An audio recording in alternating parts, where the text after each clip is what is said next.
자, 우리 시험 범위에 해당하는 3단원, 중단원 마무리 풀어보도록 할게요. 이제 연립방정식 부분이라서 표준 10번부터 풀이 시작하도록 하겠습니다. 자, 10번 볼게요. 어느 해수욕장에서 그림과 같은 직육면체의 사요실을 만들려고 한다고 하네. 자, 이때 직육면체 모서리에 사용될 쇠막대의 길이의 합이 56. 그 다음에 옆에 내면에, 옆에 있는 내면이래 얘들아. 옆에 내면에 사용될 천의 넓이의 합은 66일 때 간이 샤워실의 가로와 세로의 길이를 구하는 풀이 과정과 답을 쓰시오 했습니다. 자, 구하는 것이 뭐예요? 간이 샤워실의 가로와 세로의 길이를 구하는 거입니다. 근데 지금 문제에서 뭐라고 했냐면 가로의 길이와 높이가 같다라고 이야기를 하고 있어요. 그래서 가로의 길이와 높이는 같은 값으로 둬주면 될 것 같아. 가로의 길이를 x라고 한다면 높이도 똑같은 x의 값으로 놔둘 수 있겠죠. 그 다음에 세로의 길이를 모르니까 y라고 마찬가지로 미지수로 설정하겠습니다. 자, 그러면 쌤이 형광펜으로 표시한 이 조건들을 가지고 우리가 방정식으로 수식화 시켜보도록 할게요. 자, 모서리에 사용될 세막대의 길이의 합이래 얘들아. 근데 우리 중학교 때도 배웠다시피 모서리라는 것은 똑같은 길이가 여러 개 있다, 그치? 그래서 이렇게 가로의 길이라고 본다면 똑같은 가로의 길이가 몇 개 있어요. 그렇지, 안 보이는 부분까지 해서 4개 존재하고 마찬가지로 세로의 길이도 요렇게 4개 존재하겠지. 그 다음 높이도 요렇게 4개 존재할 겁니다. 그럼 전부 다 4개씩 존재하니까 4로 묶어내고 x에다가 y에다가 또다시 x를 더해주면 이게 전체 모서리의 길이의 합이 되겠죠. 요 값이 56이라고 제시된 상태입니다. 그 다음에 옆에 내면이라고 했으니까 이거는 결국 옆면 4개에 대한 넓이의 합이 되겠다. 그치? 그런데 우리 또 중학교 때 배웠어. 마주보고 있는 두 면은 서로 어떤 모양이다. 서로 합동인 도형이 관계가 있다. 자, 그래서 마주보고 있는 두 면이 같은 넓이를 가질 거니까 한 면 넓이 더한 데다가 몇 배 해주면 되겠어. 그렇지, 2배 해주면 되겠죠. 따라서 2배 괄호 열고, 자, 요 면의 넓이 얼마? 그치, 요 면의 넓이는 x제곱이 되겠고, 그 다음에 요 면의 넓이는 얼마? 그치, 이 면의 넓이는 xy가 되겠죠. 자, 그래서 x제곱 플러스 xy 이렇게 했더니 넓이 합이 66이 나왔대요.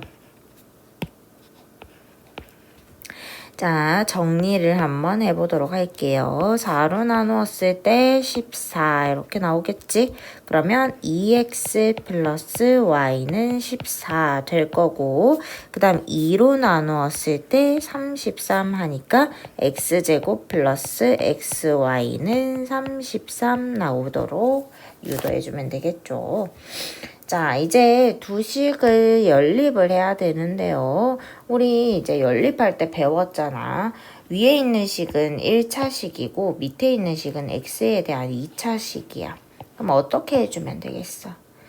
마침 밑에 2차식에 y가 하나밖에 없으니까 위에 있는 식을 누구에 대한 등식으로 정리해주면 될까? 그치, y에 대한 등식으로 정리해주면 마이너스 2x 플러스 14 이렇게 정리 가능하겠네. 이 친구를 다시 밑에 있는 y라는 요 부분에다가 대입해주면 되겠죠. 자, 그렇게 해서 정리해보면 x제곱에 플러스 x에 마이너스 2x 플러스 14의 값이 33이 나올 겁니다. x제곱 마이너스 2x제곱 플러스 14x 마이너스 33은 0 이렇게 정리했어요. 자, 마이너스 x제곱 플러스 14x 마이너스 33은 0이기 때문에 부호 바꾸어서 정리해주면 x제곱 마이너스 14x 플러스 33은 0 되겠죠. 이제 인수분해 해주면 되겠네. 그래서 33이니까 3과 11의 조합으로 마이너스 14 만들 수 있겠죠. 그래서 인수분해한 결과가 x-3에 x-11은 0 이렇게 나오겠네. 자, 그래서 x의 값이 두 개가 나올 건데요. 자, 이 중에 둘 다 가능한지 아니면 둘 다 가능하지 않은지 한번 확인을 해 봐야 될 것 같아. 그치? 그래서 식을 다시 보니까 뭐 가로, 세로 누가 더 길다 이런 말은 없지만 여러분 우리가 아까 y에 대한 등식으로 정리했던 요 식을 잘 보면 여기서 y는 세로의 길인데 이 세로의 길이도 도형의 길이이기 때문에 항상 0보다 커야 되겠죠.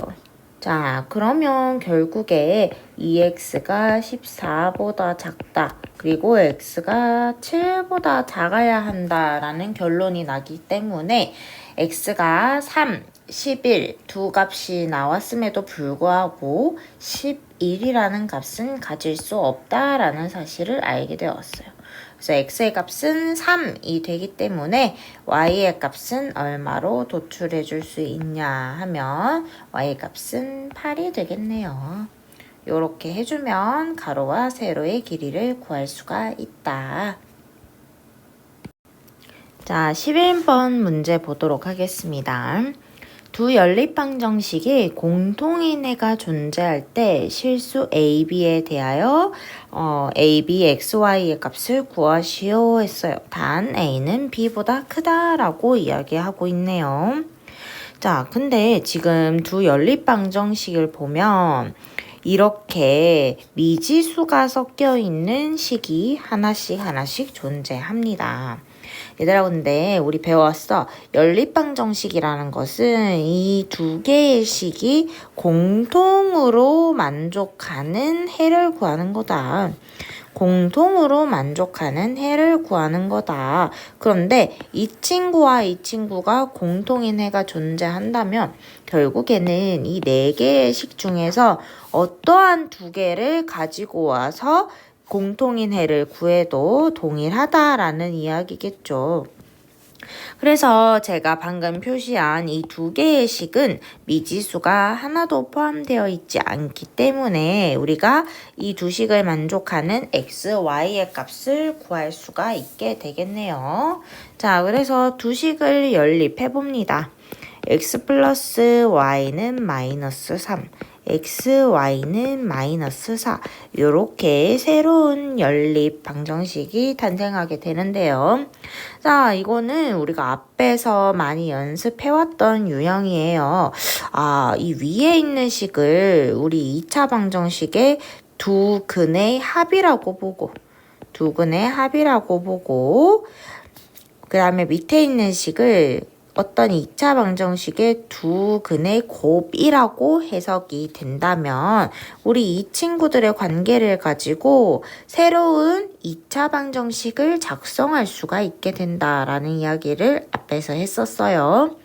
자, 그래서 어떤 t에 대한 2차 방정식이다 라고 생각을 하고 식을 작성을 해보면요.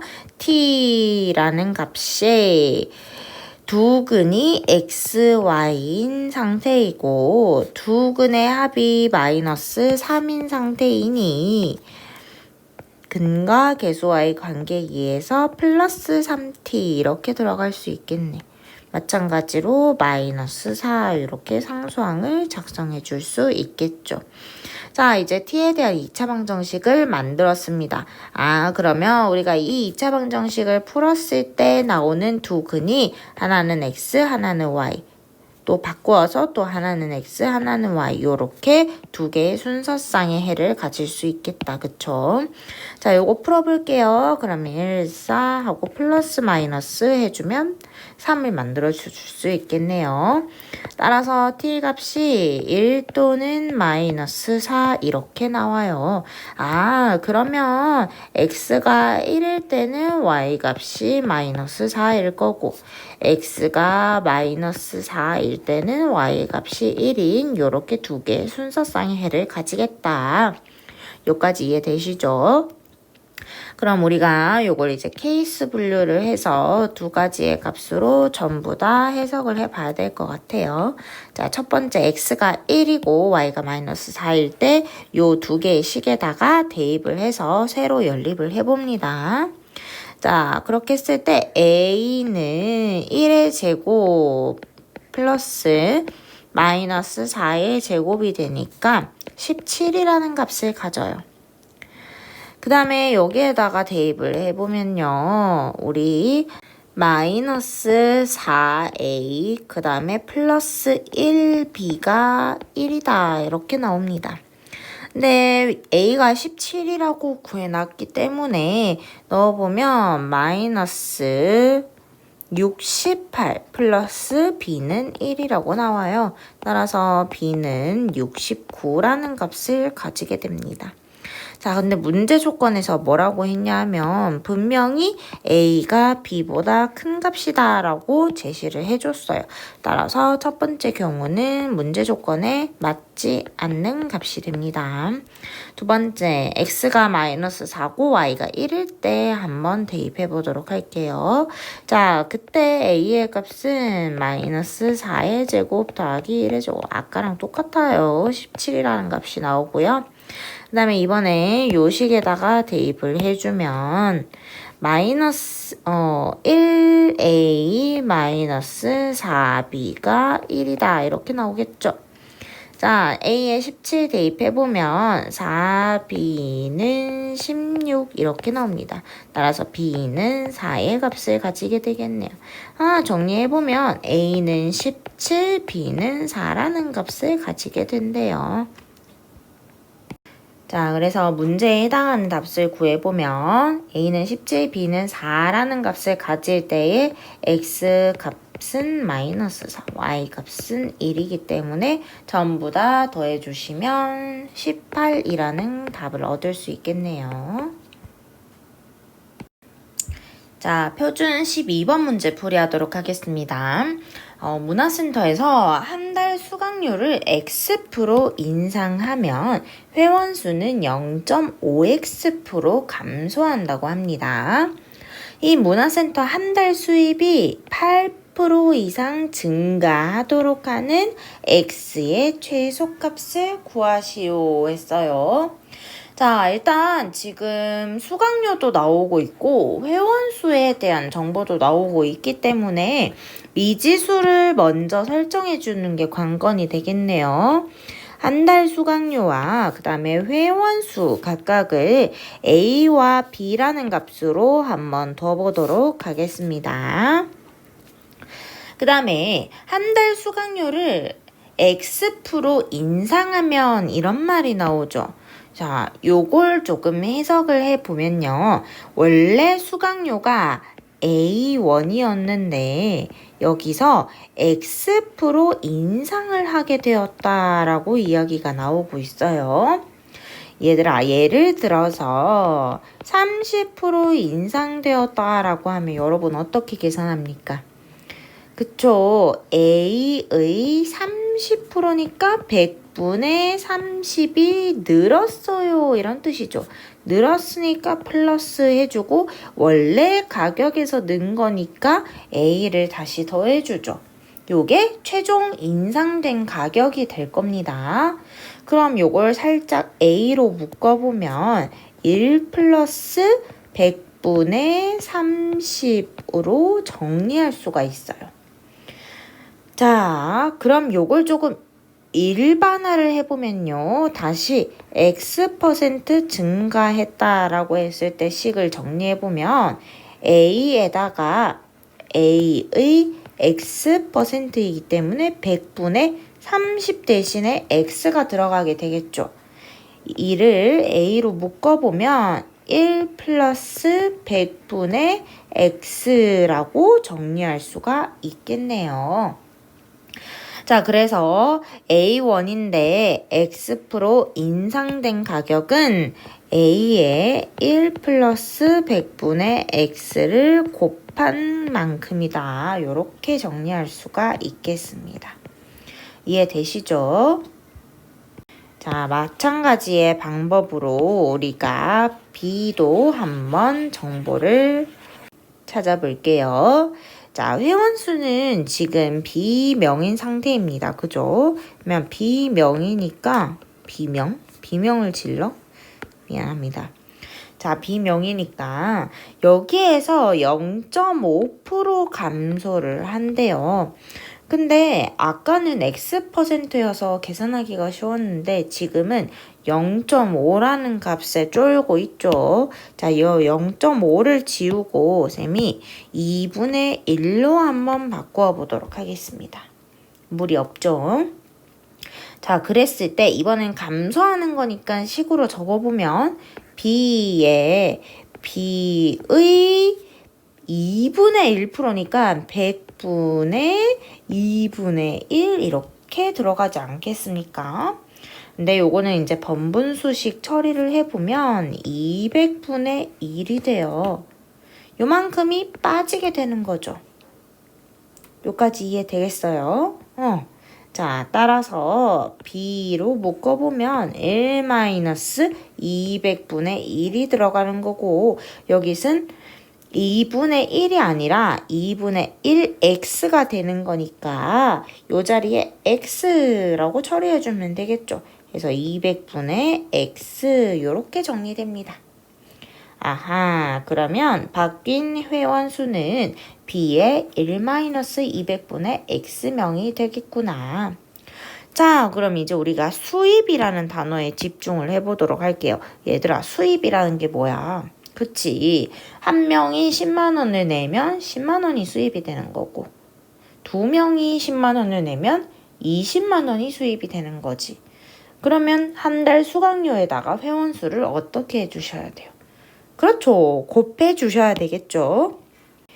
자, 그럼 식을 정리를 해보면요. 지금 수강료, 한 달 수강료가 A의 1 플러스 100분의 X1인 상태에서 B명의 회원이 다니고 있기 때문에 곱해주면 B 1-200분의 X 요게 한 달 수입이 되겠네요. 아하, 이게 8% 이상 증가하도록이라고 했어요. 근데 8% 증가한다는 것은 어디에서 증가하는 거야?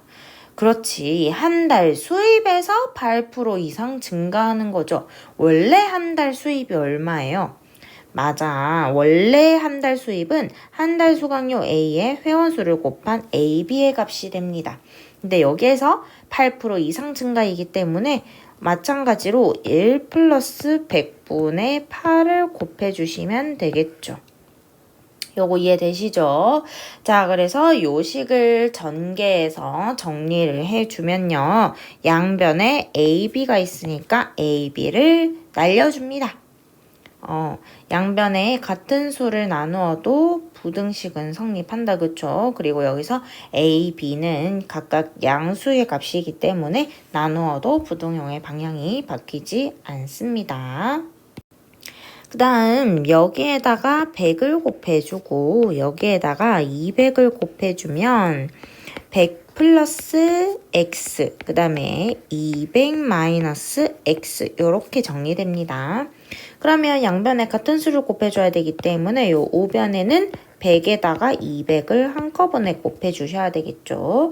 자, 100을 먼저 곱해보면 100 플러스 8 요까지 정리되고요. 여기에다가 200을 곱해준 값이 되겠네요. 그러면 108 곱하기 200 요렇게 일단 놔둬보도록 하겠습니다. 그 다음 좌변을 정리해 주시면요. 요거는 100 곱하기 200이 될 거고요. 마이너스 100x에 플러스 200x니까 100x가 될 거예요. 마이너스 x제곱이 요렇게 정리됩니다. 자, 복잡해 보이지만 계산하면 크게 어렵지 않아요.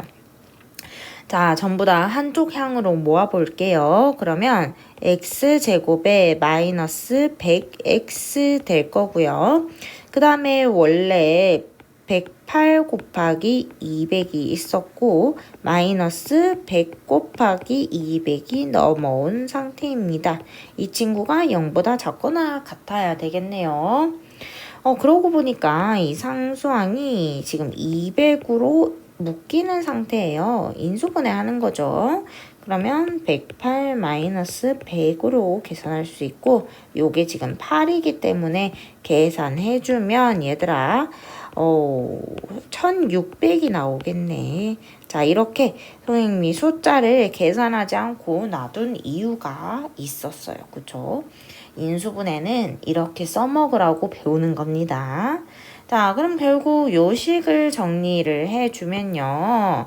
답이 이렇게 나올 거예요.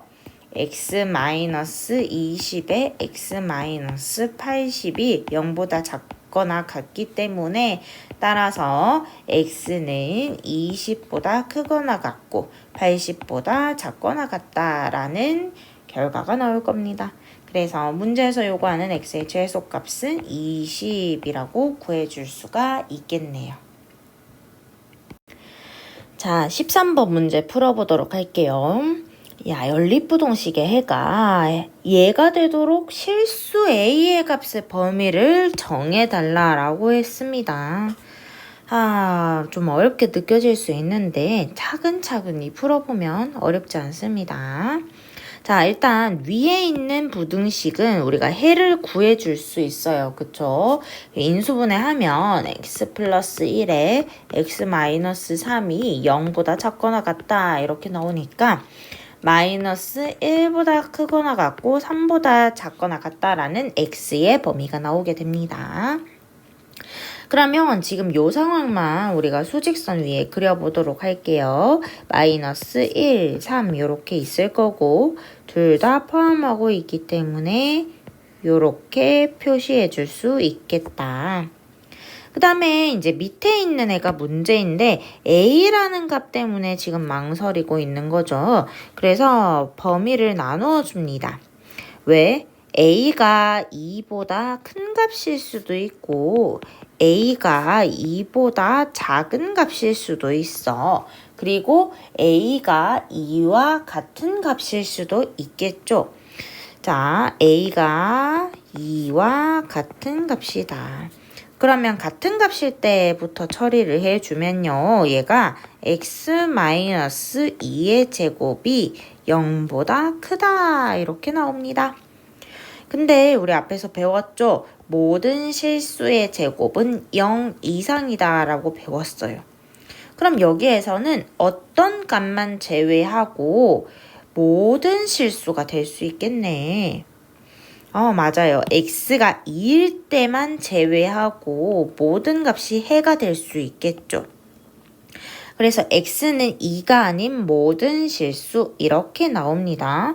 그럼 얘들아 우리 수직선에다가 표현을 해보면 x는 2가 아닌 모든 실수라서 이렇게 2를 제외하고 모든 값이 범위가 되는 거예요. 그럼 문제에서 요구한 이 해의 범위가 정답이 되지 않겠죠. 그렇기 때문에 3번은 제끼면 됩니다. 자, 그러면 다시 1번부터 가보도록 할게요.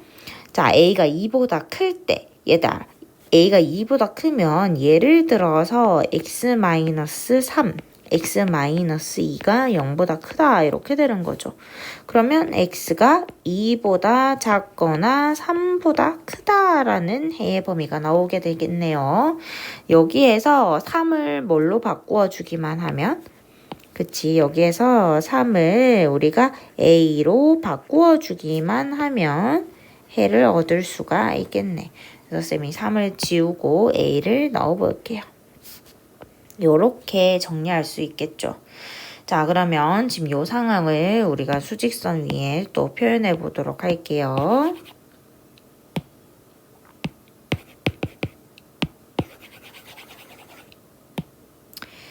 자, 수직선 위에 표현해보면요. 위에서 구했는 마이너스 1과 3 사이 이렇게 하나 나올 거고 그 다음에 두 번째로 구한 값은 2보다 작고 이렇게 됩니다. 어머, 우리가 아직 A를 그리지도 않았는데 여기에 2보다 작다 해버려서 벌써 공통 범위가 나와 버렸어요. 이렇게 되면 마이너스 1과 2 사이 이렇게 되는데 이게 지금 말이 됩니까? 말이 안 되죠. 그렇기 때문에 A가 2보다 클 때에는 연립부등식의 해가 다음과 같이 만족시킬 수가 없는 상황이 되겠네요. 자, 그래서 두 번째 케이스로 가봅니다.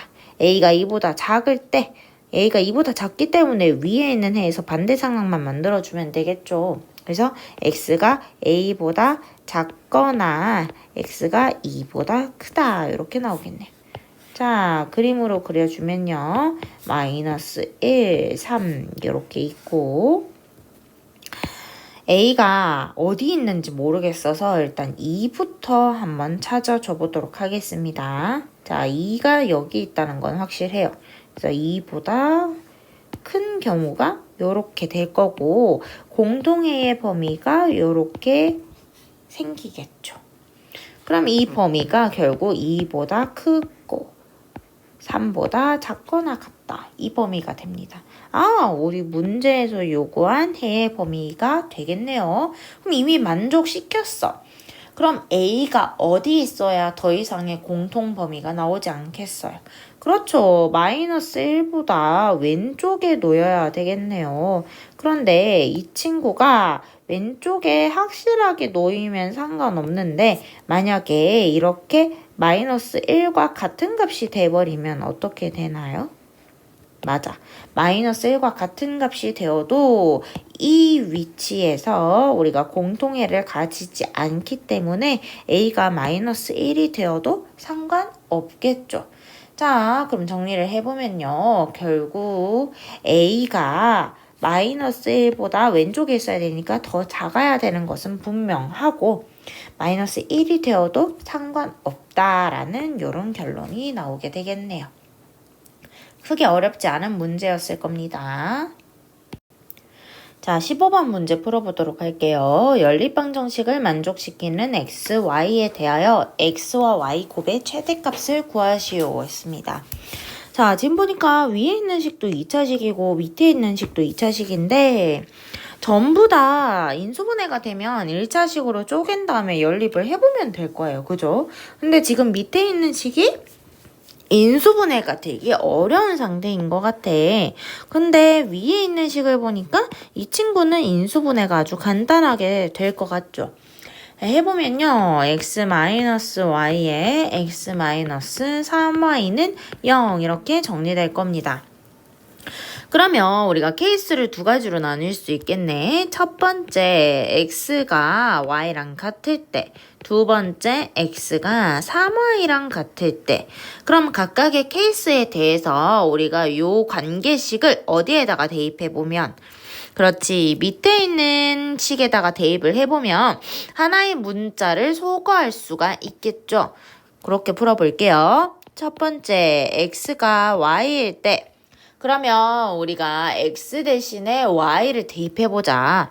y제곱 플러스 3y제곱 플러스 2y제곱은 5 이렇게 정리되면서 x가 소거되는 모습을 볼 수 있어요.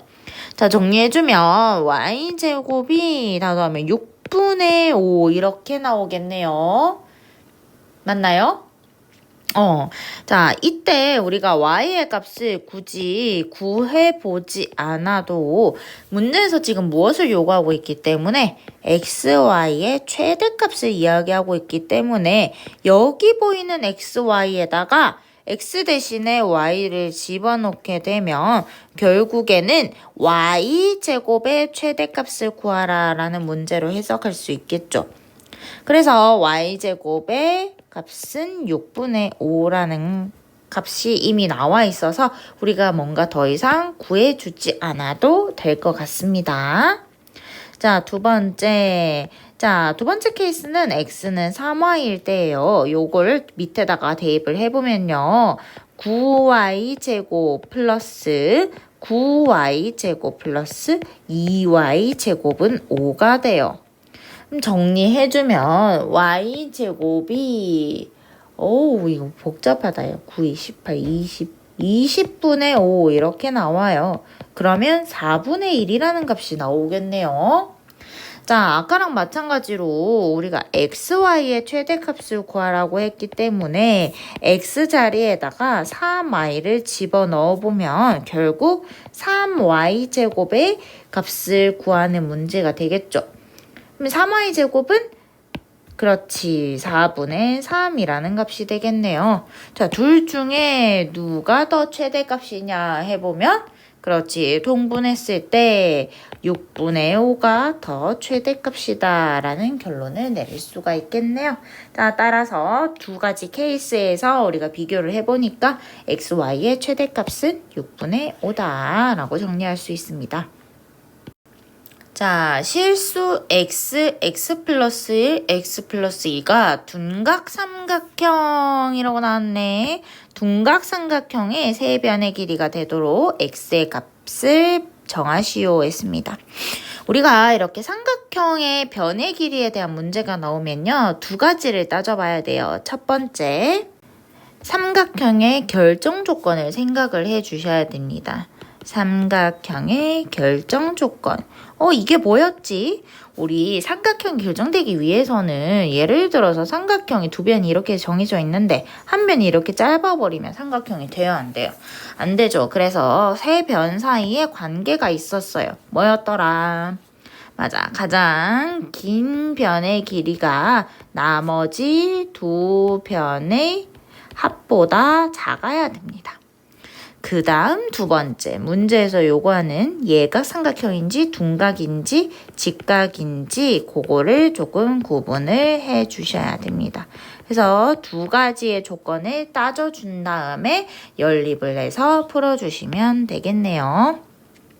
자, 일단 얘들아 기본적으로 x 플러스 1, x 플러스 2는 전부 다 삼각형의 변의 길이입니다, 여러분. 맞죠? 변의 길이이기 때문에 x도 0보다 커야 되고 x 플러스 1도 0보다 커야 되고 x 플러스 2도 0보다 커야 되겠네요. 그럼 여기에서 x가 마이너스 2보다 커야 된다라는 결론이 나옵니다. 이 상태에서 우리 첫 번째 세 변의 길이 사이의 관계를 따져줘 보도록 할게요.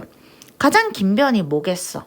그치, 당연히 x 플러스 2겠지. 이 친구가 나머지 두 변의 합보다 작아야 된다라는 겁니다. 요거를 좀 풀어주시면 x가 1보다 크다라는 결론이 나와요.